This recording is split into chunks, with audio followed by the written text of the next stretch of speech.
Hello vlog, welcome to my guys. Naataron sa Balangunan no. Dirita manukad. Isa ko mga igagaw, shout out di ay mga agaw dire, Flo, Junrel og Ayan og si Socrates. So may perami sa mong bangka no. Ayaw kay basa siya. Ako ang dive buddy today si Master Mentor Adib ug padulong mi og Indonesia guys no, uban ni ninyo. Let's go.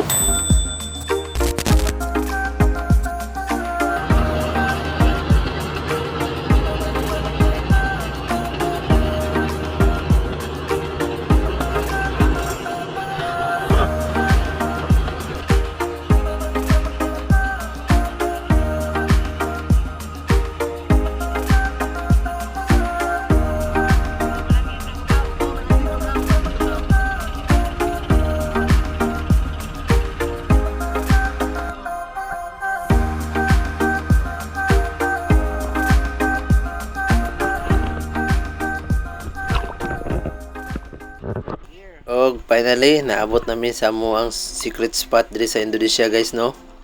So makita ninyo, tinaw kay amuang spot no. Pero lubog kaya itong camera. Aron makadive nami. So ubanimi ninyo. Let's go. So after na mo maka warm up dive, i-proceed nami diri sa may lalom nga side no, sa isa ka ledge or pangpang sa lalom sa dagat.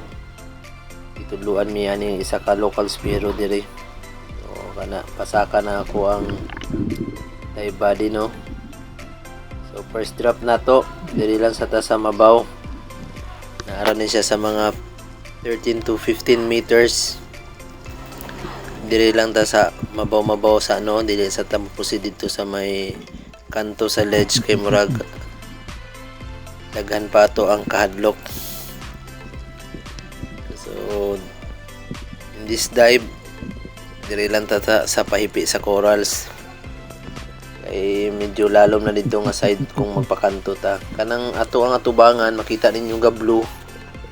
Ang estimated nga deep ana is nasa 200 to 300 meters deep. Ana na siya diha kalalom guys. So dili sa tamo atubang diha kay para dili ta maunhan sa tong kahadlok.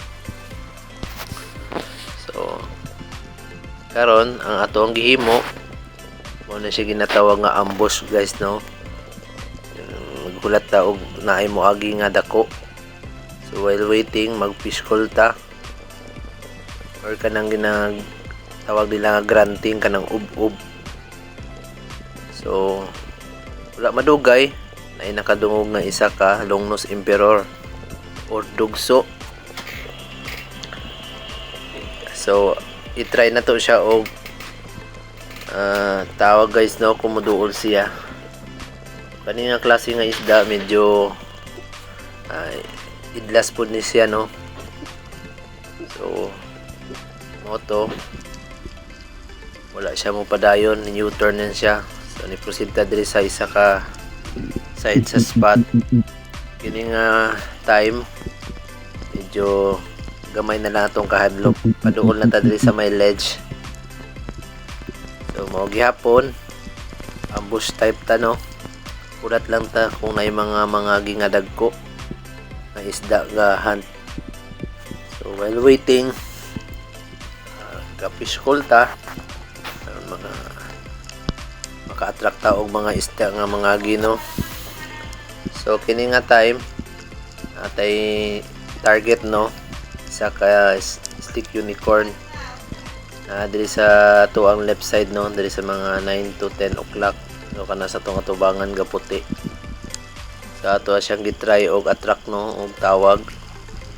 Apan wala siya ka dungog kaayo siguro, dili pa kay siya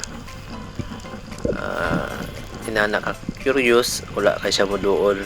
So atong gitry og hulat atong lingi sa gilid kung napay dako nga curious sa ila sa tuwa. So, wala na, wala jud siya moduol no. Atong gihimo ibalit lang ta sa surface ug dipundot tag hangin ug ibalik tag drop diri sa area nga asa to ni Duol ang Slick Unicorn. So this time medyo gamay na lang jud atong kahadlok kayo, hapit na tadapit sa may kanto sa ledge. So kani nga time medyo daghan na nakadungog sa tuwa, no, even though kining mga gagmay nga isda nakadungog na sa tuwang fish call. So kana sila mo na maghahatag og information sa tuwa kaning mga gagmay nga isda, mga bait fish. Mo na maghatag natong information, makita ninyo unya sa end part sa video, no, kung unsa ilahang movement kung naay dagko nga isda. So kani nga time medyo kalma pa sila, no, dili pa sila bulabog pasabot, wala pa jud kayo dagko nga gahan sa ilaha kay mga alas 9 pa ni alas 10 sa buntag. So this time iduol na ang Slick Unicorn, no, nawag din siya kauban. So ato ang gitry og long shot na igo rumampod biya. So ato ang gidadali og bira, no, kay nagbuhol ato ang line. So kaluyan na secure na to ang atong isda, no. Ato ang first fish of the day sa Slick Unicorn. Itimbang ni siya og mga 1 kilo, guys. And after na to secure ang isda, ni dive na punta og balik, no, sa unahan. So kani nga time mao gihapon, wala tra gihapon ta sa mga bait, no, kung sa ilang movement atong obserbahan kung naabay gahan sa ilaha or nabulabog baka sila. So daghan na sila, no, nagkadaghan mula ni kanindot niya mo ang secret spot, guys, kay bisan lalom na jug ka, tinaw ra gihapon kaayo ang spot. Diri nga spot wala jud kay ni siya mabunog kay wala kay mga fishing activities nga illegals diri. So moto fish call kung naay mo dool. So wala, proceed na punta sa isa ka side sa spot. Kining mga oras, ha, mga alas 11 na ni siya, no, nakadive na po mga almost 1 hour. So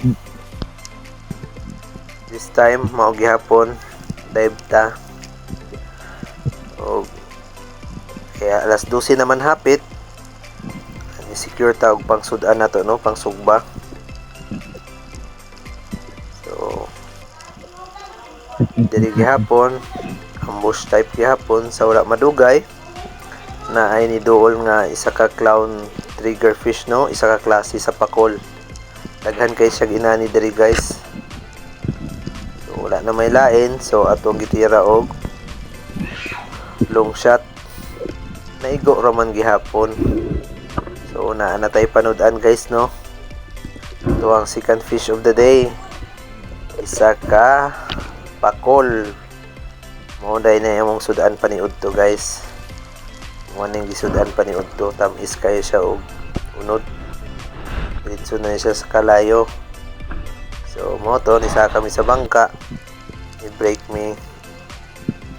So wala madugay, kumana mo og kaon, dive na pud mi og balik, no. First pag drop na to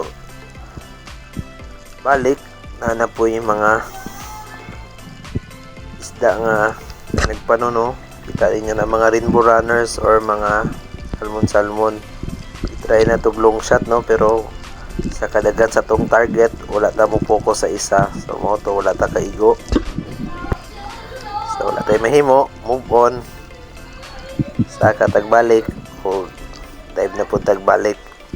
So kini nga dive na amin nakita diri ni Master Adib namo nako nga isa ka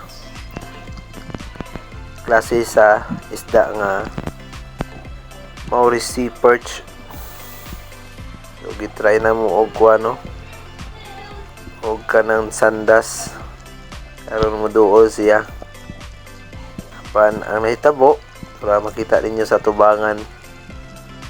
Ang nahitabuan ako man ang nabuta, dili man ang isda. So, wala na ta natarong og set sa tuong mood diri, no, kay medyo na blind ta sa ato ang sun dusting.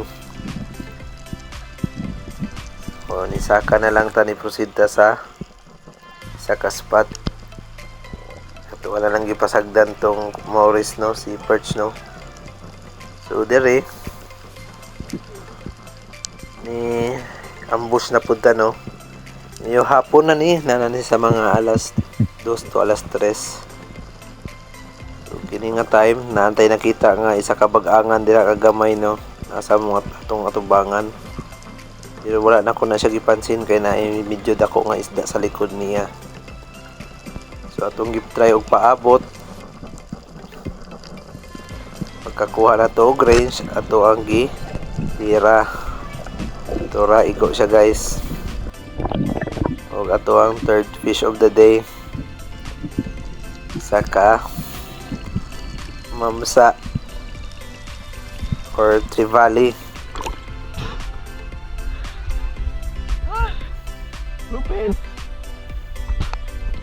Good size na ni, guys.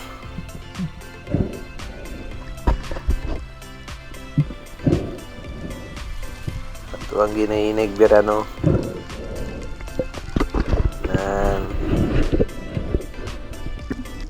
So after na to ma-secure ang isda, drop na punta diri, guys, no.